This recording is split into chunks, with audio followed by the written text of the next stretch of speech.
hari ini kita bicarakan tentang prinsip atau saya sekarang menamakan sebagai akar dan batang dari prinsip-prinsip pendidikan. Ya. Nanti kita akan lihat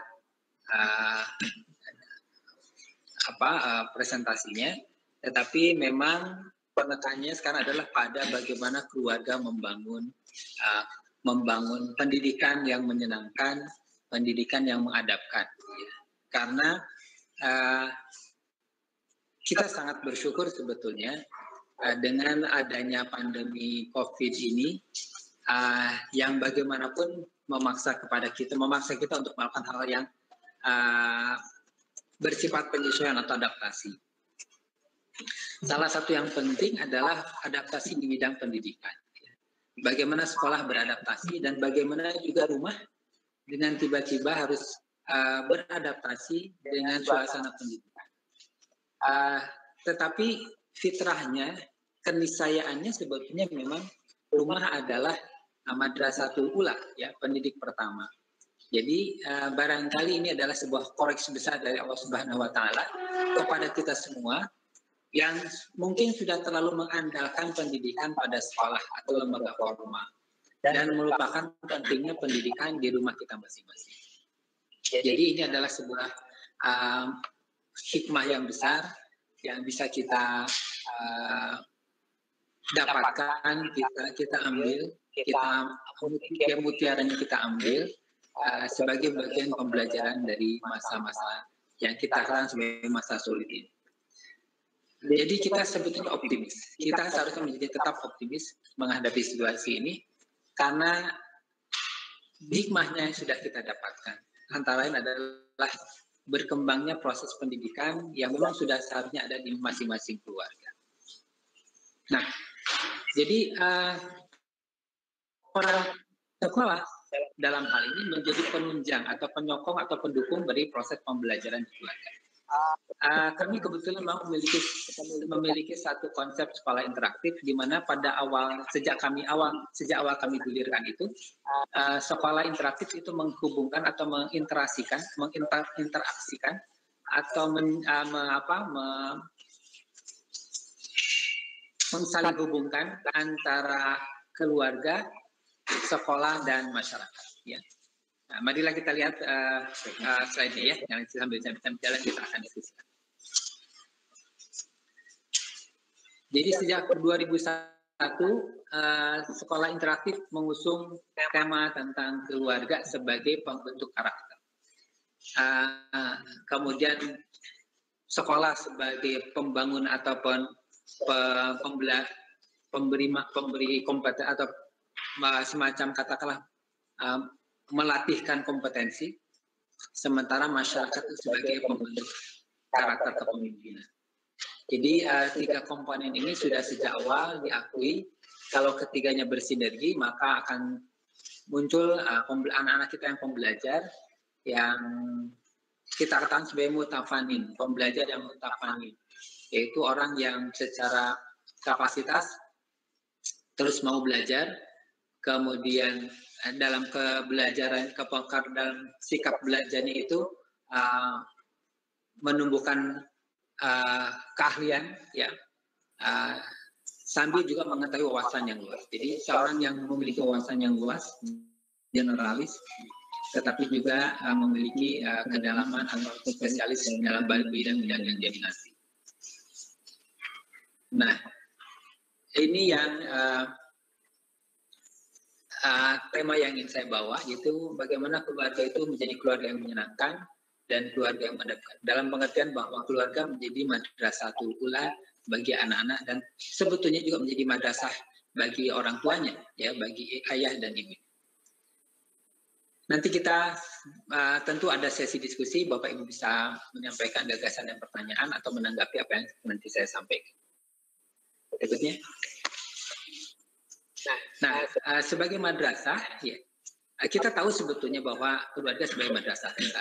Ini pengetahuan mendasar bagi seorang ayah dan seorang ibu, ya, di mana ayah sebagai kepala madrasahnya, kemudian ibu sebagai guru madrasah. Sementara ayah, ibu dan anak-anak semuanya, ya, sebagai pembelajar. Mereka terlibat dalam proses belajar mengajar. Apa yang kita harapkan dari proses pembelajaran di rumah itu?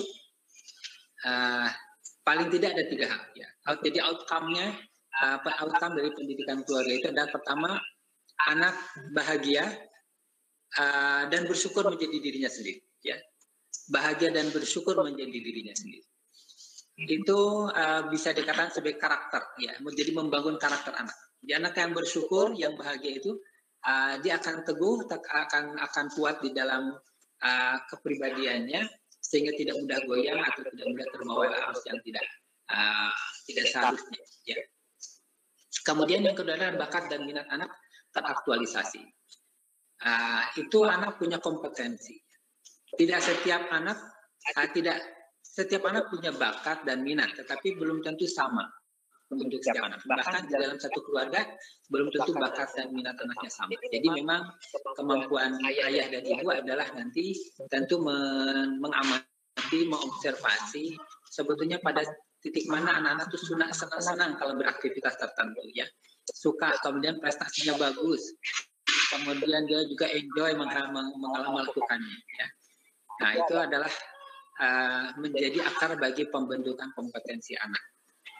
Dan yang ketiga adalah termotivasi untuk melayani, ya, yaitu bagaimana kemudian anak ini pada tingkat tertentu kemudian dengan ilmu dan karakternya yang dimilikinya untuk menyumbangkan sesuatu kepada masyarakat. Itu adalah akar dari sebuah kepemimpinan. Berikutnya, nah, secara umum kita harus memahami dulu misi dan visi kehidupan kita, ya. Seringkasnya ya, secara ringkas kita bisa katakan bahwa kehadiran kita di dunia ini ya, Allah menciptakan kita di dunia ini untuk 3 hal. Dan itu semua termaktub di dalam Al-Quran. Jadi bagi kita mudah sekali untuk menggali semua ini, tidak usah mencari kemanapun. Dengan membuka Al-Quran kita dapati informasi yang sangat jelas, terang benderang, ya, sangat masuk akal gitu. Dan mana dari keberadaan kita di dunia ini. Pertama adalah bahwa kita hadir sebagai hamba Allah dan oleh itu kewajiban kita beribadah kepadanya. Menjadi hamba yang bertakwa dan hamba yang bahagia. Ya. Itu ada di dalam surat Az-Zariyah atau surat 51 ayat 56. Menjadi hamba Allah yang menghamba kepadanya, beribadah kepadanya, itu adalah tujuan utama penciptaan. Ya. Seluruh yang Allah ciptakan adalah makhluk atau makhluk Allah itu seluruhnya adalah untuk menghamba kepada Allah. Dan kepada manusia ada tugas selain menjadi hamba yang memang sudah menjadi watak dari semua makhluknya, yaitu menghamba kepada Allah Subhanahu Wa Taala. Tetapi juga diberikan tugas-tugas yang lain. Jadi bukan hanya satu tugas itu saja, tetapi berikutnya adalah menjadi khalifah. Jadi saya lanjutannya. Pertama tadi maksud penciptaan manusia adalah pertama menjadi hamba Allah. Yang kedua itu adalah menjadi khalifah. Ya. Jadi dan hanya satu-satunya manusia, satu makhluk Allah yang kemudian diamanahi menjadi khalifah sebagai pengelola di bumi adalah manusia. Ya. Menjadi khalifah seperti apa? Tentu yang cakap, yang adil dan bijaksana. Ya. Itu ada di dalam Quran surat Al-Baqarah ayat 2 ayat 30 dan surat Shad surat 38 ayat 26. Dan yang ketiga adalah, ini mungkin agak kurang sering disampaikan, tetapi juga menjadi penting kita pahami bahwa setelah kita menjadi khalifah, tentu tidak sembarang khalifah, tetapi menjadi khalifah yang punya rahmatan lil alamin. Ya.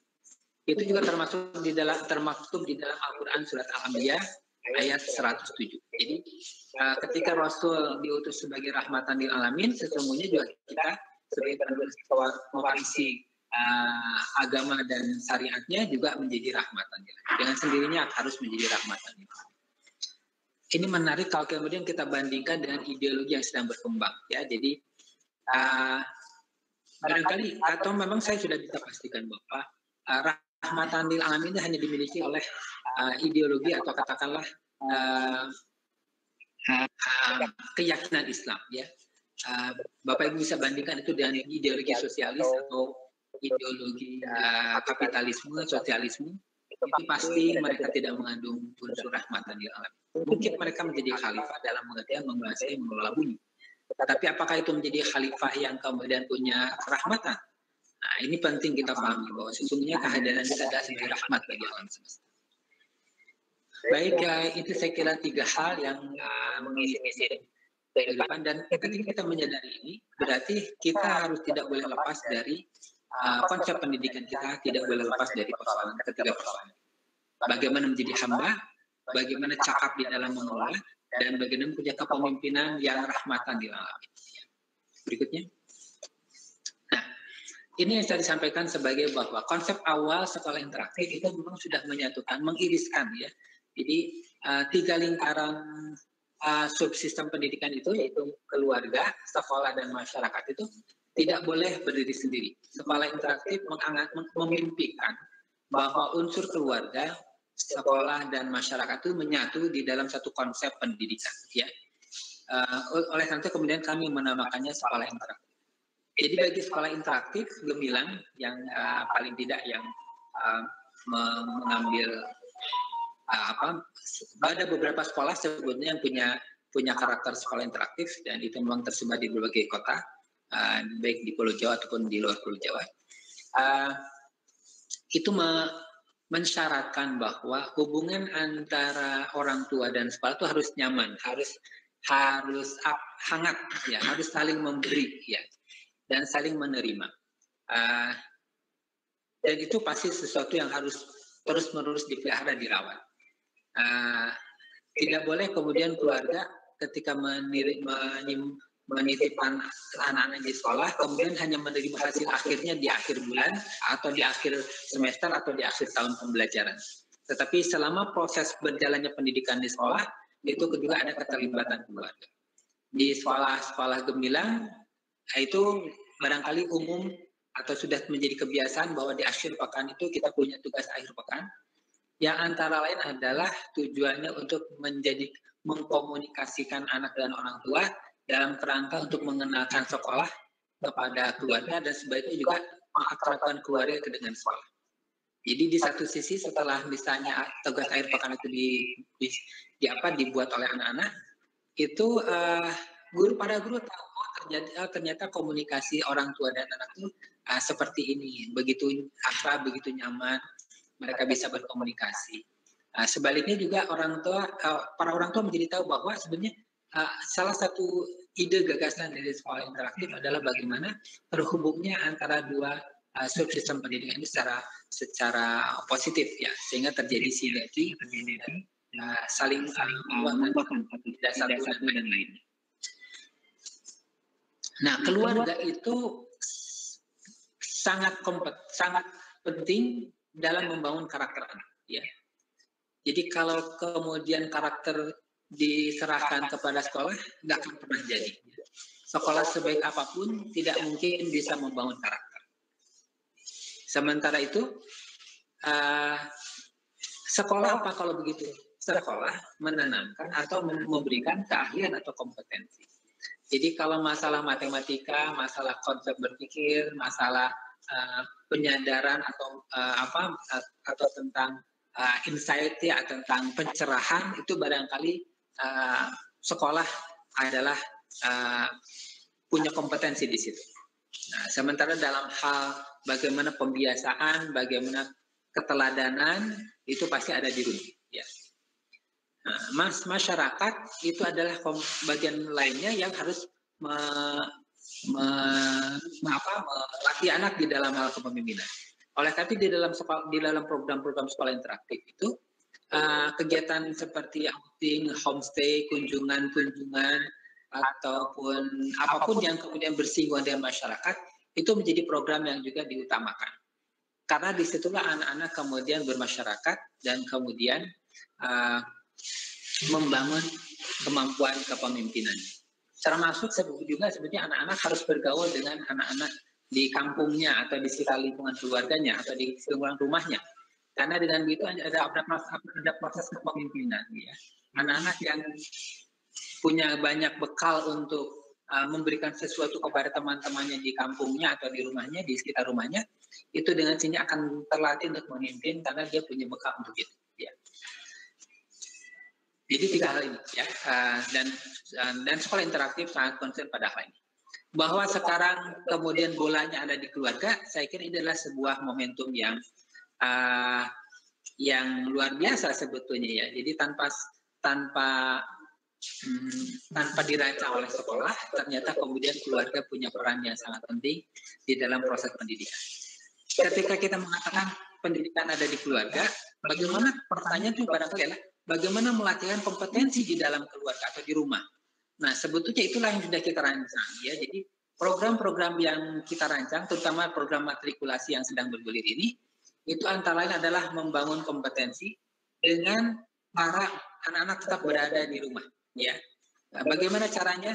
Itu tentu nanti akan dijelaskan lebih lanjut oleh kepala sekolah masing-masing atau oleh manajer kelas masing-masing. Tapi secara konsep kami sudah menyiapkan bahwa kompetensi walaupun itu tidak berlangsung di sekolah tetap bisa berlangsung di rumah ya. Nah, tentu saja dengan beberapa keterbatasan yang sudah kita maklumi, tetapi secara keseluruhan itu tidak mengganggu secara target pembelajaran. Nah, kita mulai tentang prinsip-prinsip menyamakan prinsip-prinsip pendidikan di rumah dan di sekolah. Jadi kami punya konsep 1 akar dan 4 batang pendidikan.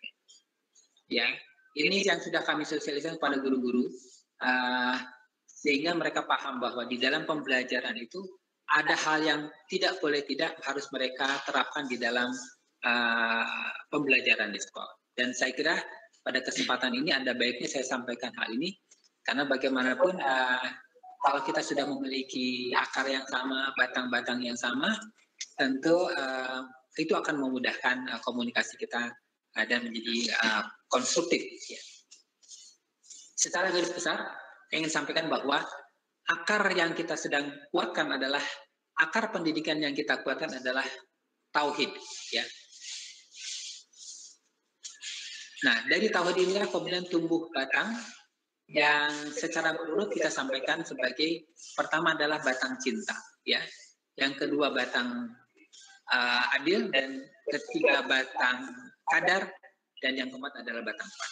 Jadi 4 pilar ini yang keluar dari akar yang kuat yang kita namakan sebagai akar tauhid. Mari kita lanjut dengan detail-detail. Akar tauhid.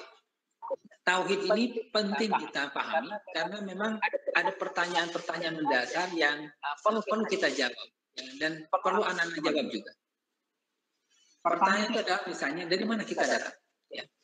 Untuk tujuan apa saya diciptakan dan hendak kemana saya pergi? Nah ini hanya bisa dijawab oleh Al-Quran, oleh tauhid. Ya. Bapak Ibu mencari kemanapun, ya tidak akan pernah mendapat jawaban yang memuaskan secara akal, secara hati. Ya. Nah, jadi memuaskan akal dan menenteramkan hati itu adanya di tauhid. Dari mana saya datang, itu jawabannya nanti ada dengan sangat jelas. Untuk tujuan apa saya diciptakan dan kemana saya pergi itu juga ada penjelasannya sangat gamblang. Dan dengan mudah kita ambil di dalam pegangan kita bersama itu Al-Quran dan Al-Hadis. Jadi penting kita mendasarkan segala sesuatu pada tauhid ini karena ujung awal dan akhir kita adalah berakhir pada apakah tauhid kita selamat atau tidak. Apakah kehidupan kita di dunia itu selamat atau tidak. Dan apakah kehidupan kita setelah dunia yaitu akhirat kita selamat atau tidak. Tentu celakalah apabila kita kemudian mengabaikan konsep ini semata-mata karena kita mengejar dunia. Ya. Jadi kita terus waspada itu tentang konsep tauhid. Baik, lanjut. Nah, paling tidak saya kutipan 3 saja tentang ayat yang memuatkan tentang perlunya kita berpegang pada tauhid. Dia menjawab tentang siapa itu Allah. Ya. Allah itu adalah Dia yang esa, yang bergantung kepadanya segala sesuatu. Jadi sudah selesai kita. Kita sudah selesai dengan pegangan bahwa Tuhan yang kita sembah itu adalah bukan sesuatu yang berwujud, tapi sesuatu yang kita tidak bisa melihatnya, tetapi sangat berkuasa atas kita. Setiap kita manusia, secara naluriah memang akan mencari sesembahan, ya. Apapun itu bentuk sesembahannya. Dan kita tahu bahwa animisme, dinamisme itu mereka mencari sesuatu yang mereka bisa sembah. Apakah itu berupa benda, patung, atau berupa sesuatu yang di luar jangkauan mereka seperti matahari, bulan, bintang, dan sebagainya. Tapi bentuk penyembahan mereka adalah naluri mereka. Ya, dan kita manusia sepanjang keberadaan manusia akan selalu mencari siapa sih yang harus saya sembah, dan kepadanya kita bergantung. Karena ada banyak hal yang kita tidak kuasai, keterbatasan itu kita sadari bersama, dan kepada siapa kita harus meminta pertolongan. Ya. Maka Allah sudah menjawabnya dengan tuntas bahwa kepadanya lah bergantung segala sesuatu. Kita bisa lihat di dalam Quran surat Al-Ikhlas 112 ayat 1 dan 2. Ini surat yang unik ya. Satu-satunya di dalam Al-Quran yang judulnya Al-Ikhlas, tetapi kemudian tidak ada satupun ayat di dalam surat Al-Ikhlas itu yang menerangkan atau menyebutkan di situ ada Al-Ikhlas. Beda dengan Al-Falaq. Al-Falaq, qul a'udzu birabbil falaq, sudah ada Al-Falaq di dalamnya. Tapi Al-Ikhlas itu keunikan. Jadi luar biasa. Dan ini adalah sepertiga dari nilai Al-Quran. Kemudian yang kedua adalah tentang kapan, siapa yang awal kita dari mana, akhir kita dari mana, ya. Siapa yang awal, siapa yang akhir, ya. Jadi kalau kita secara filosofis, para filosof, para ahli filsafat mencari dari mana kita datang dan kemana kita pergi, mereka harus bersikeras atau berpikir keras untuk mencari tahu tentang persoalan. Tetapi pada akhirnya tetaplah menjadi spekulatif. Tidak pernah ada jawaban yang pasti tentang apa yang mereka pikirkan. Tetapi Allah mengatakan bahwa yang awal itu Allah dan yang akhir itu Allah. Bahkan Allah tidak berawal dan tidak berakhir. Jadi sesuatu yang baru setelah awal itu adalah pasti ciptaan Allah. Dan sesuatu yang habis atau yang hancur sebelum akhir itu pasti adalah Allah, adalah makhluknya. Jadi sesuatu yang hancur atau sesuatu yang baru itu pasti makhluknya, dan sesuatu yang hancur itu pasti makhluknya. Sementara yang kekal adalah Allah, yang awal dan yang akhir. Ya. Yang zahir dan yang batin. Yang zahir itu berarti yang terlihat, dan yang batin yang tidak terlihat. Dan dia mengetahui segala sesuatu. Bahkan sesuatu yang belum kita akan kerjakan, Allah sudah mengetahuinya terlebih dahulu. Sesuatu yang gaib, kita katakan gaib, Allah sudah mengetahui. Dan yang ketiga adalah, itu Al-Hadid surat 50 ayat 3. Dan yang ketiga adalah tentang apa sih sebetulnya tujuan Allah menciptakan manusia?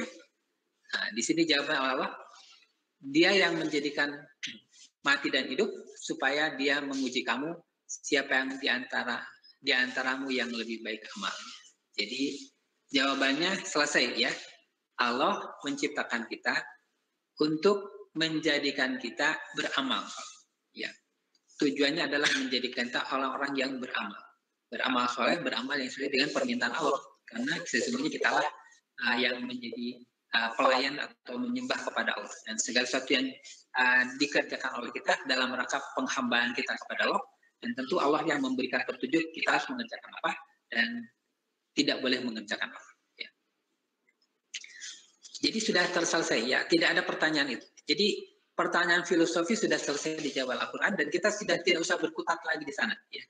Tugas kita nanti adalah hanya sebagai bagaimana menjadi hamba Allah yang baik, yang soleh, yang berbakti, kemudian menjadi khalifah yang adil, bijaksana, yang cakap, dan kemudian menyebarkan kebaikan sepanjang kehidupan kita. Gitu. Nah, batang pertama yang penting adalah cinta. Ya. Jadi Allah itu menciptakan kita bukan karena cemburu atau bukan karena pamer, tetapi karena memang dia adalah menciptakan kita dengan cinta. Ya, semua makhluknya itu diciptakan karena kecintaan. Dan kita manusia juga diciptakan karena kecintaan. Ada sebuah hadis yang menarik riwayat Bukhari, yaitu ketika Allah menciptakan makhluknya, dia menulis di dalam kitabnya di atas singgasananya dan menisbahkan kepada dirinya sendiri. Sesungguhnya cintaku melampaui murka. Jadi penciptaan kita karena cintanya, dan kemurkaan Allah itu karena sesungguhnya adalah karena pembangkangan kita kepadanya. Kemudian Allah itu adalah Ar-Rahman. Ya, Ar-Rahman itu adalah kasih sayang Allah kepada seluruhnya makhluknya, dan ar-Rahim itu adalah kasih sayang Allah kepada orang yang beriman.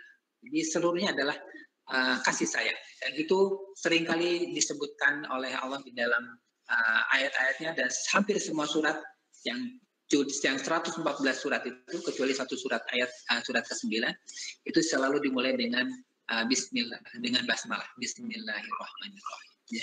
Allah yang Rahman dan Allah yang Rahim. Jadi alasan atau alasan kehadiran kita adalah bukti adanya cinta Allah kepada seluruh makhluknya. Bagaimana implementasinya? Mari kita lihat. Nah, ketika cinta itu menjadi alasan kehadiran kita, tentu kita juga menjadi alasan bagi konsep pendidikan kita. Menarik bahwa cinta itu adalah sesuatu yang hadir di dalam perasaan kita, ya. Dan seorang psikolog mengatakan bahwa, seorang psikiater mengatakan bahwa cinta perasaan kita tuh hanya hanya ada dua perasaan atau emosi yang dominan, yaitu love atau cinta, dan fear atau takut. Ya. Rasa cinta dan rasa takut, dua-duanya berlawanan. Ya. Kalau cinta mendatangkan perasaan positif, sementara perasaan negatif datang dari takut. Dari kita mengalir kebahagiaan, sukacita, kedamaian, dan kegembiraan. Dari takut kemudian menimbulkan rasa marah, benci, kecemasan, perasaan bersalah. Kita tidak dapat merasakan keduanya bersamaan pada saat yang sama. Keduanya adalah sesuatu yang berlawanan. Jadi kita tidak bisa menafikan bahwa di dalam perasaan kita ada dua hal, ya. Cinta atau takut. Ya. Dan itu sesuatu yang ketika cinta hadir, maka kita tidak ada takut minggir, ya, tidak bisa dia kemudian ada bersama dengan kehadiran cinta. Begitupun ketika takut yang hadir, maka cintanya yang kemudian terpinggirkan. Ya. Menarik bahwa mempertentangkan ini menarik karena sebetulnya berangkat dari sinilah kemudian kita tidak punya alasan bahwa mendidik itu harus dengan cara yang kekerasan misalnya, atau dengan menakut-nakuti, ya. Kita harus punya persepsi bahwa mendidik itu harus dimulai dengan cinta. Nah, tentu saja saya tidak usah memberikan penjelasan lagi tentang cinta, ya, karena secara naluriah bapak ibu adalah tentu pemilik cinta yang paling tinggi terhadap anak-anaknya. Para guru kami di sekolah-sekolah itu bilang barangkali punya kecintaan itu, tetapi dibandingkan dengan kecintaan bapak ibu kepada para putra putrinya tentu jauh, ya. Ketulusan itu tidaklah akan setara, ya. Oleh karena itu sebetulnya bahagialah kita, ya, ketika kemudian pendidikan itu secara mengejutkan, secara mendadak kemudian kita alihkan ke keluarga. Jadi keunggulan keluarga adalah pada kecintaan yang sangat besar, ya, ketulusan yang sangat besar. Tidak ada yang bisa menandingi kecintaan ketulusan seorang orang tua, ayah dan ibu kepada anaknya, tentunya adalah mereka sendiri, ya. Para guru dilatih, ya, barangkali begitu, dilatih untuk mencintai. Tetapi tentang hal ketulusan, saya kira tetap mereka akan tidak pernah bisa mengalahkan ketulusan seorang ayah dan ibu. Oleh karena itulah, maka sering saya sampaikan kepada para guru-guru, ya, bahwa walaupun kita tidak bisa melakukan hal besar, tapi kita dapat melakukan hal yang kecil dengan cinta yang besar, ya. Melakukan hal yang kecil dengan cinta yang besar itu akan berdampak terasa sebagai sebuah bentuk kecintaan oleh siapapun yang menerimanya. Jadi barangkali itu cinta adalah dari satu garis benang merah yang harus kita kuatkan menjadi landasan dari proses pendidikan kita. Berikutnya. Kita sampai jam berapa, Pak? 11. Sekarang jam 10.20. Oke, ya. Yang kedua adalah batang yang kedua adalah jadi turunan dari cinta itu adil, ya. Secara mengukur cinta itu hampir tidak kita bisa cinta itu tidak bisa diukur ya, tidak bisa diangkakan, tidak bisa dikuantifikasi. Tapi kalau adil itu bisa diukur, bisa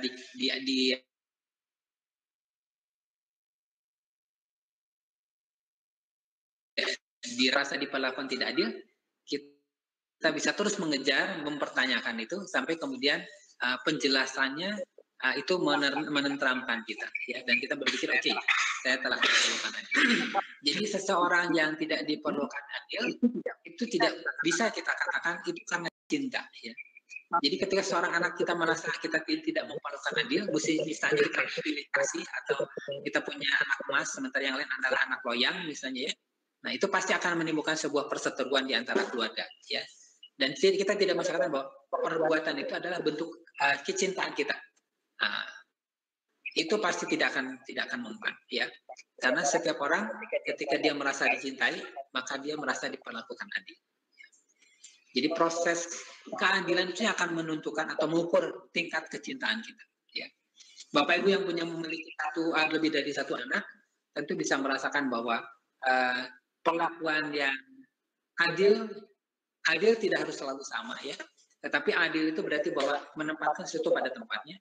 Itu yang akan bisa dipertanggungjawabkan bahkan terhadap anak-anak kecil sekalipun, ya. Nah, perasaan itu pasti akan hadir. Jadi seorang anak yang tidak diperlakukan adil juga di usia manapun, ya, apakah itu bayi atau usia balita, itu pasti akan ngerengek, ya, kalau dia merasa diperlakukan tidak adil. Dan saya kutip satu surat Ar-Rahman 55 ayat surat 55. Allah telah menentukan rasa supaya kamu tidak melampaui batas terhadap rasa itu. Dan tegakkanlah itu dengan adil dan jangan tegas bahwa adil itu harus ditegakkan dan tidak boleh mengurangi satu neraca sehingga dia tidak seimbang posisinya, ya. Jadi neraca yang baik adalah neraca yang seimbang, kanan kirinya sama, ya. Tetapi kalau salah satu kemudian dikurangkan atau salah satu dilebihkan, neraca itu tidak lagi seimbang.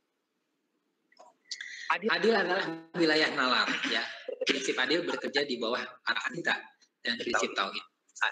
Di bawah arahan prinsip cinta dan prinsip tauhid. Adil merupakan perwujudan nyata dari cinta. Jadi Bapak Ibu bisa lebih jelas sekarang, ya. Kalau saya mengatakan saya cinta kepada anak-anak saya, maka saya telah berlaku adil kepada mereka. Janganlah kemudian kita mengatakan saya cinta kepada anak-anak, pada kenyataannya anak-anak merasa diperlakukan tidak adil. Sampai-sampai dalam adil ini Allah mengingatkan bahwa janganlah sekali-kali kamu kebencianmu kepada suatu kaum mendorongmu untuk tidak berlaku adil. Berlaku adillah karena itu lebih dekat kepada takwa, dan bertakwalah kepada Allah. Jadi Allah yang Maha Tahu persis tahu apa yang ada di dalam hati kita. Jangan sampai kemudian kebencian kita pada sesuatu kemudian menjadikan kita tidak berlaku adil terhadapnya, ya. Dan Allah Maha mengetahui, ya, ketidakadilan atau kebencian kita kepada seseorang, ya. Nauzubillah min dzalik. Mudah-mudahan kita dipaksa atau dijaga dari sifat-sifat yang buruk. Baik, selanjutnya. Nah, Bapak Ibu yang saya hormati, jadi kita mulai paham, ya, bahwa sebetulnya setelah tauhid itu ungkapan tauhid yang paling murni adalah dengan kita memberikan cinta setulus hati kepada anak-anak kita. Dan anak-anak bisa mengukur cinta itu dari apa yang Bapak Ibu lakukan adalah dengan keadilan, ya. Jadi sekarang sudah kita mulai mengerucut bahwa tampilkan saja keadilan, karena kalau kita menggembar-gemborkan cinta dan tauhid tanpa kemudian menampilkan keadilan, itu akan menjadi kesia-siaan. Jadi tampilkanlah keadilan, dan nanti akan rasakan keadilan kita tuh berangkat dari rasa cinta, dan cinta itu adalah karena tauhid, ya, karena kita ingin berbakti pada Allah Subhanahu wa Ta'ala. Nah, oleh karena itu ketika kita berinteraksi dengan anak-anak kita, dengan siapapun, bahwa ada hukum universal yang bisa kita pegang, ya. Apa yang tidak ingin dilakukan orang lain pada dirimu, jangan kamu lakukan kepada orang lain, ya. Jadi sebelum melakukan sesuatu kepada orang lain, ukur dulu, ya, kepada diri sendiri. Kita suka atau tidak diperlakukan seperti itu. Kalau orang memperlakukan seperti itu, kita merasakan diperlakukan adil atau tidak. Kalau tidak, janganlah kemudian kita melakukan hal itu kepada orang lain, ya, dengan alasan apapun, ya. Nah, itu pertama. Jadi berpikir seperti itu, ya. Bapak Ibu tentu punya pengalaman masa kecil, ada yang bahagia, ada yang kurang bahagia, ada yang sebetulnya sangat, katakanlah sangat menderita. Nah, sebagai seorang orang tua sekarang, kemudian yang kita harus sikapi adalah kita belajar dari semua itu. Kalau kita merasa diperlakukan adil oleh orang tua kita pada waktu itu, maka itulah yang harus kita muncul ke dalam jadi diri kita untuk kepada anak. Dan itu mungkin akan lebih mudah. Yang jauh lebih sulit adalah ketika kita merasa tidak diperlukan adil ketika di masa kecil kita, kemudian kita harus melakukan sikap adil kepada anak-anak. Itu saya kira memang sebuah upaya yang sangat keras harus kita dilakukan. Tapi dengan kesadaran ini saya kira semua orang harus berlaku seperti itu. Tidak boleh ada kemudian dosa turunan.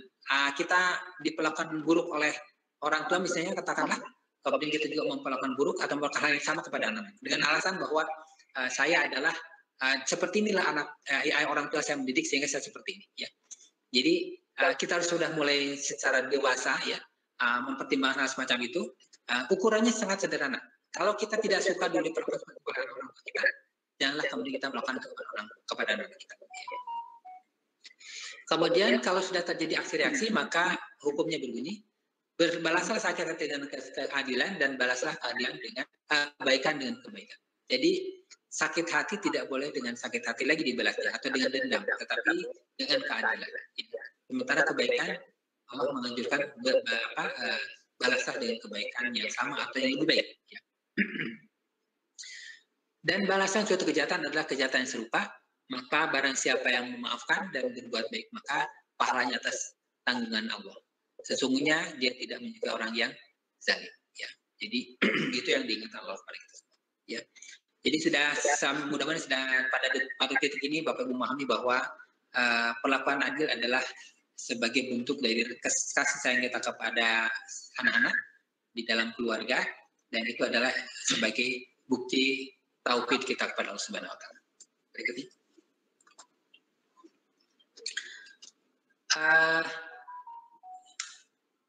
Ya, ini saya kira sudah saya sampaikan tadi bahwa adil itu kebalikan dari adalah zalim, dan keadilan itu tidak dapat disembunyikan karena kezaliman itu menimbulkan kegelisahan, pelemahan, kerusakan, dan barat dendam. Ya. Jadi kita banyak belajar bahwa sebuah keluarga yang tidak memperlakukan sama anak-anaknya atau tidak memperlakukan adil ke semua anaknya itu akan hanya menimbulkan percekcokan di dalam keluarga, cepat atau lambat. Apakah itu nanti di dalam hal merasa bahwa fasilitas mereka tidak sama, gitu, atau bahkan yang lebih parah lagi kalau kemudian orang tua sudah meninggal, kemudian mereka rebutan warisan dia. Nah itu naudzubillah min dzalik. Jadi perlakuan ketidakadilan itu akan beranak pinak pada akhirnya menjadi bara dendam. Ya. Dan kalaulah kemudian tidak ada hidayah taufik Allah Subhanahu wa taala, barangkali menjadi sesuatu yang sangat sulit kita perbaiki. Ya, saya kira itu. Kemudian oleh karena itu peringatan keras dari Allah, janganlah kamu membunuh dirimu, sesungguhnya Allah adalah Maha Penyayang kepadamu. Dan barang siapa yang demikian dengan melanggar hak dan zalim, maka kami kelak akan memasukkannya ke dalam neraka. Yang demikian adalah mudah bagi Allah. Ya. Ya, berikut. Nah, mohon maaf Bapak Ibu sekalian bahwa kita tidak bisa selesai dengan membicarakan masalah adil, ya. Karena persoalan adil adalah persoalan tentang ukuran. Ya. Bapak Ibu bisa paham bahwa kalau kita berlaku tidak sama kepada anak-anak, misalnya anak yang kuliah di perguruan tinggi dengan anak yang baru sekolah di SMP, tentu tidak boleh sama dalam hal memberikan uang saku. Ya. Tapi kan ada pertimbangannya. Pertimbangan itu adalah tentang ukuran seseorang, ya, atau ukuran kebutuhan. Dan mau tidak mau kita akan bicara tentang kadar. Dan ini yang paling krusial dari sebuah pendidikan, ya. Menyadari bahwa setiap perilaku kita yang adil itu bagaimanapun harus diukur, ya, harus terukur dengan baik. Ya. Oleh karena itu pembicaraan kita adalah tentang batang ketiga itu adalah kadar, ya, ukuran. Ya. Dan subhanallah, masya Allah, bahwa Allah itu sudah sampai pada Allah pun sudah sampai pada mengukur segala sesuatu dengan ukuran yang seharusnya. Ya. Dalam ayat-ayat tertentu Allah mengatakan bahwa Allah menurunkan hujan pada suatu daerah, pada suatu wilayah dengan kadar tertentu. Ya. Kemudian Allah menciptakan manusia dengan kadarnya. Ya. Nah, jadi semua itu sudah dalam perhitungan Allah. Jadi mau tidak mau kemudian kita belajar tentang kadar. Di sekolah gemilang itu, masalah kadar itu antara lain diimplementasikan dalam bentuk psikotes, ya. Jadi begitu seorang anak daftar ke sekolah gemilang, apa itu di SD, di SMP atau di ya di SD SMP atau di SABK, itu kemudian mereka harus di psikotes untuk mengukur sebenarnya kadar kemampuan mereka di mana, ya. Berbekal dengan pengetahuan keilmuan tentang anak itulah kemudian para guru menyusun mempertimbangkan kurikulum dan kapasitas anak di dalam proses pembelajaran, ya. Jadi memang tidak pernah disamakan, ya. Dan kita menyadari betul bahwa seseorang tidak boleh diperlakukan sama, bahkan apalagi itu berkaitan dengan kemampuan akademiknya, yang memang pasti masing-masing berbeda, ya. Jadi Bapak Ibu pun harus secara rutin atau secara tekun mengobservasi anak, ya. Anak itu sebetulnya di mana batas kemampuannya, ya. Yakinlah bahwa tidak setiap anak, tidak semua, bahwa setiap anak punya kadar yang berbeda. Itu harus ditanamkan dulu pada diri kita, sehingga kita tidak pernah membandingkan satu anak dengan anak yang lain. Ketika seorang anak yang sudah, misalnya kakaknya itu di usia 5-6 tahun sudah bisa membaca, kemudian adiknya di usia yang sama belum bisa membaca, kemudian kita tidak bisa mengatakan, kamu lihat kamu dulu, ketika usia kamu sudah bisa membaca, kamu sekarang belum. Karena memang beda, ya, dan kita tidak boleh memperlakukan sama. Jadi terima sebagai sebuah pengetahuan baru bahwa anak itu memang harus kita observasi sedemikian rupa sehingga kita tahu, oh ya, memang kadarnya berbeda. Kemudian juga nanti bakat minatnya juga berbeda. Nah, itu lagi kita bahas di dalam perkembangan berikutnya. Jadi ini salah satunya. Sempurnakanlah nama Tuhanmu yang maha tinggi, yang menciptakan dan menyempurnakan penciptaannya, yang menentukan ukuran atau kadar dan memberi petunjuk. Ya. Sudah mau menentukan kadar, kemudian Allah juga memberi petunjuk. Jadi sudah sangat detail. Bapak Ibu tinggal membuka Al-Quran, tinggal membuka Al-Hadis, semua tentang kita manusia itu ada di dalamnya, sehingga kita sudah tidak lagi perlu mencari menjadi seorang filosof untuk kemudian menggali hal semacam ini. Kita tinggal mengimplementasikannya dalam kehidupan kita, dan keilmuan kita adalah dengan mendidik. Ya, bagaimana mendidik anak dengan sebaik-baiknya memang tidak mudah sekali. Ya, di surat Al-Furqan juga sama, dan dia menciptakan segala sesuatu lalu menetapkan ukurannya dengan benar, dengan tepat, ya. Nah, dalam ayat yang lain dikatakan Allah menurunkan hujan dan ukuran yang tepat. Baik. Jadi mana penting dari kadar adalah ukuran, Bapak Ibu sekalian. Ya. Jadi kita harus menyadari betul hal ini, ya.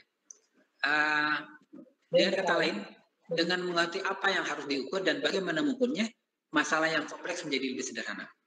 Sebetulnya tidak mudah mengukur kapasitas anak, ya. Tetapi dengan pengetahuan kita tentang psikologi, kita sudah bisa sedikit mendapatkan gambaran. Tapi apakah itu sedetail itu ketika kita belajar anak? Tentu tidaklah seperti itu. Ya. Jadi bersama dan hari ke hari, bulan ke bulan bersama dengan anak-anak, kita tahu lebih bisa memaknai apa yang dimaksud dengan hasil uji psikotes itu dalam kehidupan sehari, dalam hal penerapannya. Ya. Jadi selalu kita merujuk apa yang kita lakukan itu dengan hasil psikotes, dan kemudian kita mengevaluasi ulang. Ya. Dan terus-menerus proses seperti itu. Ya. Terus-menerus seperti itu. Jadi Bapak Ibu sekalian, apakah hasil psikotes itu bisa diperoleh oleh Bapak Ibu sekalian? Saya kira bisa, ya. Sementara begitu ya Bu, dibagi kepada orang tua. Oke, jadi tentu ada satu momentum di mana ketika Bapak Ibu dipanggil ke sekolah dan menerima, dan kami sudah sampaikan bahwa Ibu Bapak putra putrinya diterima, maka pada saat yang sama juga tentang bagaimana sebetulnya ukuran atau kapasitas anak. Dan itu juga bukti tentang itu akan disampaikan kepada orang tua. Jadi mengapa sejak awal kami selalu mengundang orang tua hadir di dalam penjelasan tentang hasil psikotes, antara lain adalah untuk mengetahui ini. Jadi kita sama-sama berangkat dari posisi start yang sama, ya. Kami mengetahui tentang hasil tes itu, Ibu Bapak juga mengetahui. Bahkan kelebihannya tentu Bapak Ibu lebih mengerti lebih dalam tentang apapun, karena Bapak Ibu bersentuhan atau bergaul dengan anak dengan intensitas yang lebih tinggi. Ya, jadi sebagai pendidik memang kita harus cermat, harus pandai buat ukuran, ya. Dan dalam hal tertentu itu sudah dilakukan oleh Gemilang, karena memang kita berangkat dari persepsi atau berangkat dari prinsip-prinsip ini, ya. Ukurlah apa yang dapat diukur dan buatlah agar sesuatu yang tidak dapat diukur dan buatlah agar dapat diukur sesuatu yang tidak dapat diukur. Itu problem ataupun itu masalah yang harus kita jalani ya sebagai seorang pendidik. Ya. Nah, masalahnya ketika karakter itu, ketika kita mengatakan bahwa keluarga itu mendidik sisi karakternya, maka memang karakter tidak bisa terlalu mudah diukur ya. Tapi Bapak Ibu akan mudah merasakan sebetulnya ya. Karakter itu tercapai tidaknya akan dengan mudah dirasakan. Ukuran-ukurannya tentu kalau Bapak Ibu menggali lebih jauh itu bisa diukur juga sebenarnya. Kami mengukur karakter itu pada nilai-nilai yang pada sesuatu yang memang dapat diukur. Misalnya ketika anak bisa berbagi di antara teman-temannya, itu maka ada centang ya bahwa anak bisa berbagi ya. Kemudian ketika bisa menolong orang lain, maka itu dalam lembar observasi kita katakan anak sudah bisa membantu orang lain. Nah, mungkin nanti bisa di-share dari pihak sekolah tentang ukuran-ukuran yang bisa dicentang, tetapi sebetulnya Bapak Ibu nanti bisa mengekspresikan dalam bentuk deskriptif saja sih sebetulnya bahwa anak itu sudah punya perkembangan apa pada dari sisi karakternya ya. Adapun nanti kompetensi sudah saya sampaikan tadi bahwa dukungan kami sekolah adalah memberikan modul-modul yang membantu anak untuk tetap meningkatkan kompetensinya walaupun dia tetap belajar di rumah ya. Hampir tanpa perlu bantuan ibu bapak sebetulnya. Ketika kita mengatakan bahwa modul itu adalah didesain untuk sesederhana mungkin, hanya tinggal anak mau berpikir atau dilatih dirangsang untuk berpikir, menyelesaikan dan kemampuan sendiri, selesai atau tidak selesai laporkan kepada mentornya. Mentorlah yang akan nanti memberikan bimbingan sehingga anak bisa menyelesaikan dengan seluruh kemampuan yang dia miliki. Ya. Jadi sekarang barangkali ada perubahan karakteristik di sekolah, gemilang bahwa yang tadinya manajer kelas kita udah menjadi mentor. Satu mentor itu hanya mendampingi sekitar 12 atau 13 anak. Dan itu adalah sepenuhnya menjadi tanggung jawab mentor ketika anak-anak itu harus mengeluhkan. Kalau mengeluhkan tentang modul itu kepada siapa? Itu kepada mentornya. Jadi memang ya, pelayanan sangat individual dan hampir barangkali memang tidak ada jam kerja yang spesifik ya. Tapi saya kira nanti kepala sekolah akan menjelaskan lebih teknis tentang hal itu.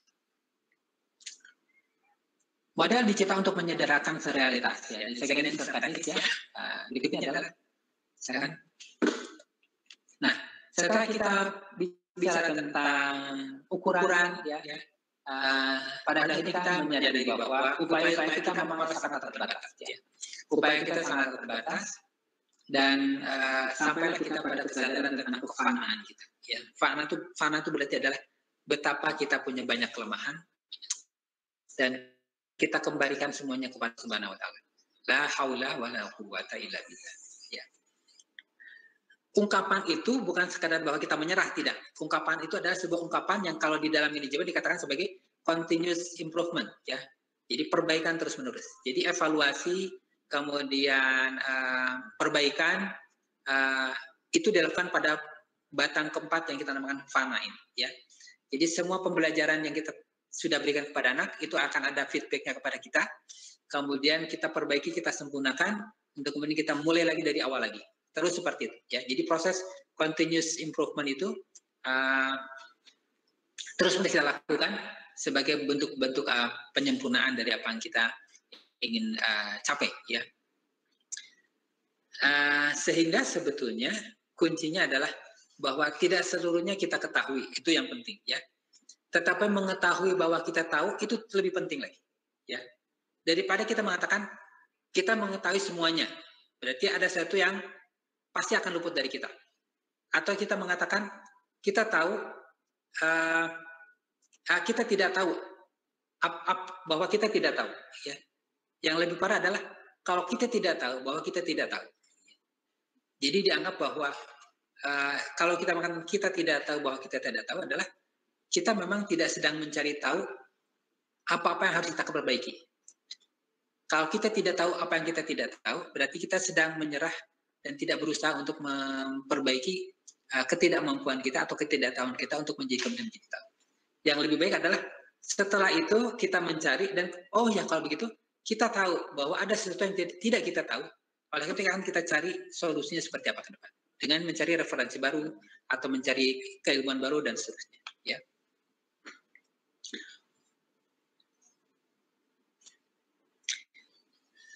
Puncak kelebihan kita adalah sebagai manusia adalah kemampuan untuk mengenal diri yang berujung kepada pengenalan Allah, sehingga kita secara sadar menjadikan hamba menjadi hambanya. Jadi maksudnya adalah bahwa kesadaran kita sebagai hamba itu yang menjadikan tetap berusaha gitu, dan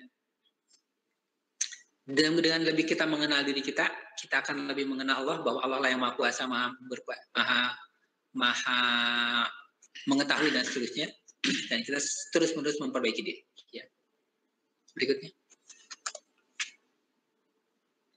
Bapak Ibu yang saya hormati, oleh karena itulah memang kemudian ketika kita suntuk ya berhadapan dengan anak-anak, kadang-kadang itu menjengkelkan gitu, membuat kita kadang-kadang putus asa, tidak tahu harus bagaimana gitu. Barangkali kita harus rehat sejenak, jeda sejenak ya. Kalau kita ingin melihat bagaimana bentuk gunung, maka kita harus menjauh dari gunung itu agar kelihatan, oh gunung itu rupanya bentuknya seperti itu ya, seperti asupan itu, seperti segitiga. Itu hanya mungkin kalau kita lihat dari kejauhan. Jadi ketika Bapak Ibu terlalu dekat dengan anak, dalam pengertian terlalu masuk ke dalam anak gitu, dan lupa untuk berangkat keluar dulu sejenak, nah, nanti kita akan terpancing dengan emosi-emosi anak ya. Jadi perlu juga kita keluar sejenak, melihat anak dari jauh, menikmati bagaimana suasana anak keseharian dari sisi yang jauh, untuk memberi kita nafas lagi, dan kemudian kita memberikan kita persepsi baru tentang anak ya. Jadi kita perlu sejenak seperti itu ya, keluar dulu. Para guru juga seperti itu, dia perlu jalan-jalan dulu ya. Gitu ya Bu Erna ya, jalan-jalan dulu ya. Tidak selalu suntuk, kemudian mengurai kesulitan tentang anak, tapi ya sudahlah, lepas dulu, rilis dulu semuanya. Kita jalan-jalan, kita santai dulu, kemudian ada waktunya kemudian kita mengevaluasi lagi perjalanan pendidikan itu. Ya, jadi kalau Bapak Ibu yang kalau kami di sekolah misalnya mendapati anak tuh gimana sih, sulit banget ini anak itu ya. Maka tentu kita harus lihat ke belakang, oh akar persoalan anak itu ternyata di keluarganya seperti ini. Tapi kemudian kalau keluarganya baik-baik, biasa saja tanpa masalah, kita harus melihat lebih jauh lagi, oh mungkin masyarakat tempat dia bergaul ya, bergaulnya itu bergaul yang kurang baik misalnya, sehingga dia terpengaruh dan seterusnya. Jadi itu ada proses yang harus kita cermati, harus kita lalui, untuk bisa mengukur, oh kalau begitu solusinya bagi anak seperti ini. Ya. Baik, berikutnya. Nah, kembalilah ke sini ya. Jadi tauhid, kemudian dari tauhid turun ke cinta turun ke adil turun ke kadar, dari kadar menjadi fana, dari fana kembali sebuah perenungan, sebuah perbaikan, untuk kemudian kita membersihkan kembali tauhid kita. Betapa banyak kita harus istighfar, betapa banyak kita harus bertobat, merendahkan diri di hadapan Allah, untuk mendapatkan ilham, mendapatkan hidayah dari Allah Subhanahu wa taala, sehingga kita bisa melakukan yang lain lagi berikutnya lagi dengan lebih baik ya. Berikutnya.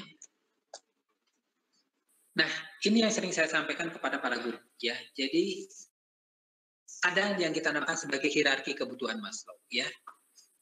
Saya ingin sampaikan kepada para guru dan juga hari ini kepada Bapak sekalian bahwa janganlah kemudian kita harus menghindari ya, mengiming-imingi anak dengan berangkat dari bawah ya, bahwa ibu punya pendapat persepsi bahwa kebutuhan makan harus diutamakan daripada kebutuhan iman misalnya, kebutuhan tentang pakaian harus didahulukan daripada kebutuhan tentang pengertian tentang tauhid atau ibadah kepada Allah Subhanahu wa taala.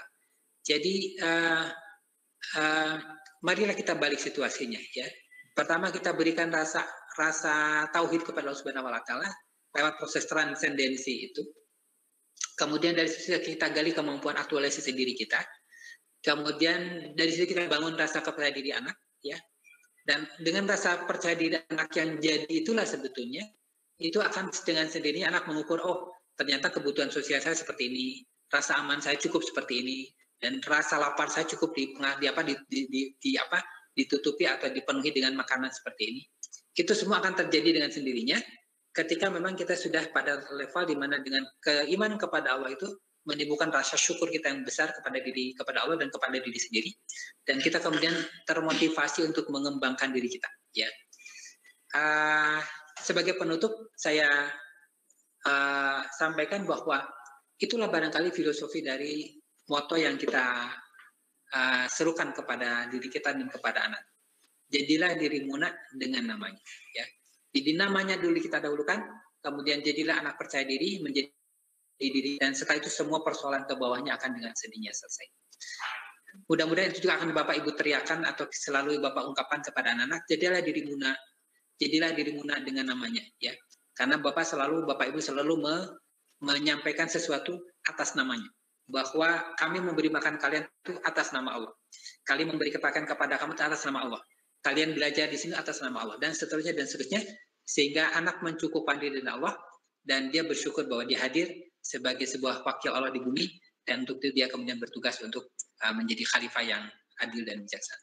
Ya, saya kira itu. Terima kasih atas perhatian Bapak sekalian, dan sebagai ucapan terima kasih juga pada penulis buku ini, ya, Titik Ba, ya, Bapak Ahmad Tohafaz, yang bukunya pada tahun 2008 mungkin sudah saya dapatkan itu, dan itu menjadi dalam mengembangkan konsep-konsep yang setelah saya sampaikan kepada kita tadi, ya. Jadi intinya adalah bahwa kita menggali grand teori itu dari Quran dan Sunnah, jangan kemana-mana, ya. Kita mah sudah selesai sebagai seorang Muslim, dan itu yang paling unggul yang kita dapat kita ungkapkan. Tinggal bagaimana kita mencoba metodologi menggalinya dengan sedemikian rupa sehingga proses pembelajaran dan pendidikan kita berjalan di atas jalan yang dari Allah Subhanahu Wa Taala. Hapunten kalau ada kekurangan kelepatan dan kekurangan kami, semua itu adalah karena kehilapan saya pribadi, dan adapun kalau kebenaran itu adalah datang dari Allah Subhanahu Wa Taala. Billahi taufiq wal hidayah. Alhamdulillah. Assalamualaikum warahmatullahi wabarakatuh. Waalaikumsalam warahmatullahi wabarakatuh.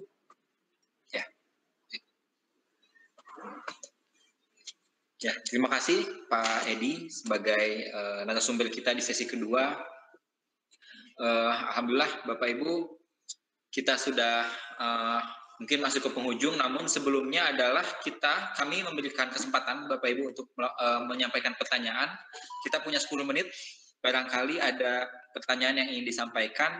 Secara garis besar adalah memang filosofi pendidikan yang disampaikan Pak Edi ini, yang asalnya di sekolah, dirumahkan saat ini. Jadi filosofi ini mari kita kemudian munculkanlah ya di rumah masing-masing, mulai dari tauhid, kemudian cinta, adil, qadar, dan fana, itu bisa dicermati kembali lalu diturunkan dalam tataran teknis di rumah masing-masing seperti apa pelaksanaannya. Nah, barangkali ada yang ingin ditanyakan, kami membuka sesi pertanyaan kurang lebih 1-2 pertanyaan. Boleh langsung di chat saja melalui kolom chat, atau barangkali ada yang ingin berdialog langsung, boleh di unmute, lalu dari kami, saya sebagai moderator akan coba untuk menyimak dan menyampaikan pertanyaan tersebut kepada narasumber.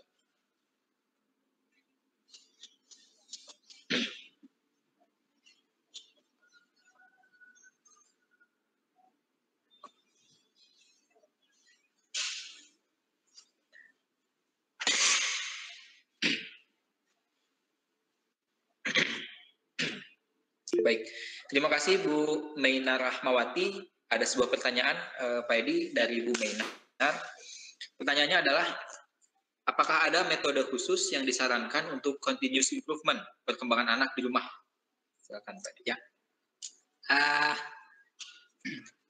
Kalau di kami kan ada yang namanya lembar perkembangan anak, ya, yang kemudian itu disosialisasikan atau disampaikan kepada orang tua, dan memang sudah ada.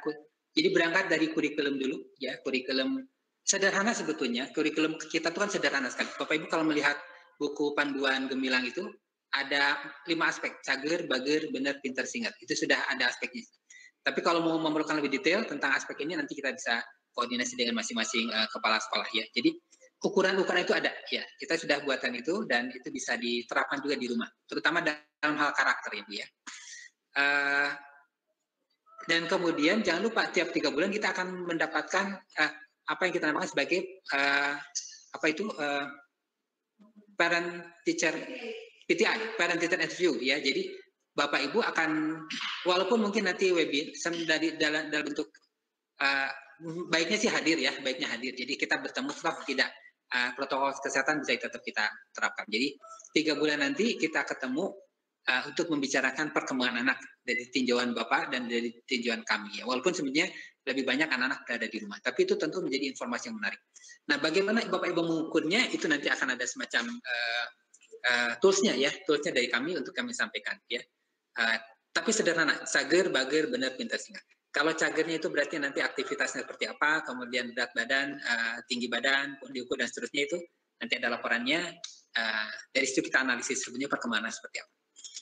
Jadi evaluasi yang penting adalah ada catatan datanya dulu Ibu ya. Jadi kita semua rajin mencatat. Ada kalau anak-anak sendiri punya jurnal apa namanya? Ada semacam diary ya. Mereka membuat diary ya. Jadi kalau penugasan dari sekolah sih setiap hari anak punya diary. Boleh jadi mereka tidak memberikannya kepada Ibu tidak apa-apa. Karena itu memang bersifat pribadi. Anak-anak pengen menuliskan aja apa yang mereka ingin tuliskan ya. Tidak perlu kita kemudian mengetahui juga tentang isi itu. Tapi paling tidak kalau anak sendiri punya ya. Dan Bapak Ibu juga mestinya punya. Kalau kita namakannya adalah anekdotal, ya. Jadi Bapak Ibu guru nanti juga harus sedikit-sedikit memahami istilah-istilah yang ada di dalam dunia pendidikan, ya.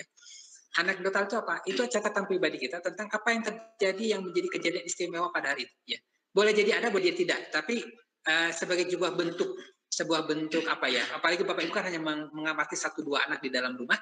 Itu saya kira akan sangat mengasihkan kalau Bapak Ibu menuliskan sebuah jurnal sendiri di rumah. Dan itu akan menjadi bahan pembicaraan atau bahan yang Bapak Ibu sampaikan kepada wali kelas ya atau kepada manajer kelas. Nanti Ibu Bapak Ibu akan dapatkan itu sebagai bagian dari bentuk matrikulasi kita ya. Jadi bentuk matrikulasi adalah sebenarnya bentuk pengenalan terhadap proses pembelajaran dan sekali juga Ibu Bapak mengenal karakteristik ataupun langkah-langkah ketika menjadi seorang pendidik di rumah ya. Tetaplah kita harus punya kaitan besar bahwa rumah yang menyenangkan, rumah yang menghadapkan. Jadi tidak ada sama sekali sesuatu yang bersifat. Kami tidak pernah membuat modul atau membuat bahan ajar yang kemudian mengharuskan anak mengulang-ulang hal yang sama. Tidak ya. Jadi kami sudah menghindarkan hal semacam itu yang akan menimbulkan kebosanan. Yang kita akan selalu pancing dari anak adalah kemampuan berpikir, kemampuan memecahkan masalah. Dan itu hanya cukup dengan 1-2 soal yang bisa didiskusikan dengan keluarga. Barangkali itu Bu, mungkin ada, kalau tidak puas maka silakan ditanyakan. Baik, mangga Bu Menar, cukup? Oke, baik. Ibu dari kelas berapa ini Bu? Kelas berapa Bu Menar putranya? Kelas 3A. 3, oke. Satu pertanyaan lagi Bapak Ibu, saya kira masih ada waktu, kurang lebih 5 menit, mangga. Mungkin pertanyaan baru atau masih menanggapi pertanyaan sebelumnya juga boleh. Oh 4A katanya, mungkin setelah naik kelas ya Bu ya. Oh jadi naik kelas ya, iya 4A. Mangga, satu pertanyaan lagi Bapak Ibu yang ingin ditanyakan. Mangga, Pak Denny Saiful Rahman, bagaimana menyikapi pembelajaran anak inklusi hiperaktif yang ingin selalu belajar di luar, tidak mau di rumah sesuai konsep Bapak? Terima kasih Pak Denny, silakan Pak Edi. Ya, konsep belajar di rumah tidak berarti harus berada di dalam ruangan rumah ya Bu ya. Jadi dimanapun itu, yang penting adalah bahwa pendidiknya atau gurunya adalah ayah dan ibunya, bukan orang lain. Ya. Jadi bahwa belajarnya di rumah atau di luar rumah itu tergantung komitmen atau kesenangan anak, itu bisa dilakukan.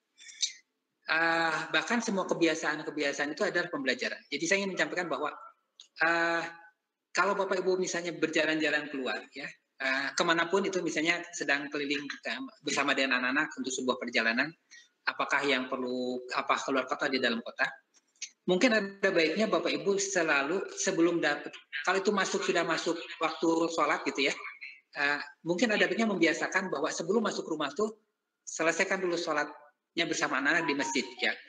Kalau situasi masjidnya memungkinkan. Tapi sekarang sudah banyak masjid yang menerapkan protokol kesehatan ya. Jadi ketika saya perjalanan ke Surabaya itu beberapa hari yang lalu itu, Saya selalu mendapati masjid-masjid, terutama masjid-masjid besar itu, yang memang sering dikunjungi oleh para pelancong itu, menerapkan itu. Jadi ada penanda bahwa ini tidak boleh diisi, harus kosong, kemudian sebelahnya boleh diisi, sebelahnya kosong lagi, dan seterusnya.